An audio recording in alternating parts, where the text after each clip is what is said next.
Hi, I'm Phil Oddy, and I'm going to be reading from Echoes, which is a time travel science fiction adventure and part 1 of my Entanglement series.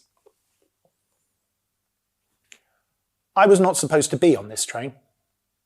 The trip was too important, with too much on the line for me to be entrusted with it. A new contract, in a new territory that could set Track D Solutions up with a source of revenue for years to come was at stake. Why would they choose a junior salesman with my lack of sales ability to head this one up? Apart from the fact that my dad owned the company, I supposed. I didn't want to be a software salesman. I just kind of fell into it, never having had a plan of my own, and, well, I refer you to my earlier statement about my dad owning the company.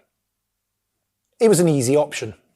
It wasn't a good idea, but it was easy, so it's what I did. I wasn't even very good at it. I hardly ever made a sale. The train sped on into the night.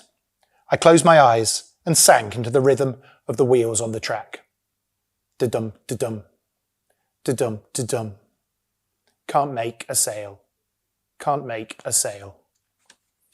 My mind drifted. I hadn't been the first choice anyway. I'd been getting tea, avoiding work, when Crispy Burton had cornered me in the break room. Crispy Burton had a sales call in Trinity the following day.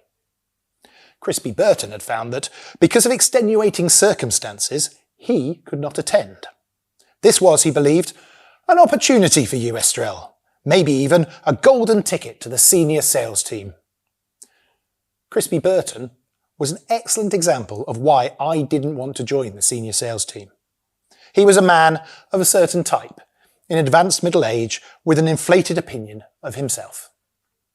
It would be impossible for Crispy Burton to believe that I wouldn't want to follow in his footsteps, which he was sure I would.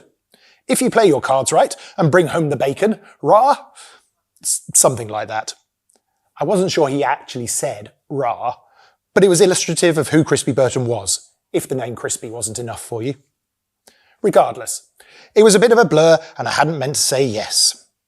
No, I hadn't wanted to say yes, but I did. I wasn't good at saying no. So there I was, an 11-hour train ride from home, arriving in a strange city, undermotivated and underprepared. I should have said no. I didn't think I would enjoy being a senior salesman. I didn't enjoy being a junior salesman. But everyone else thought I would. It wasn't just Crispy Burton. My dad thought I would. Expected I would. That was it then. I had to pretend that I would.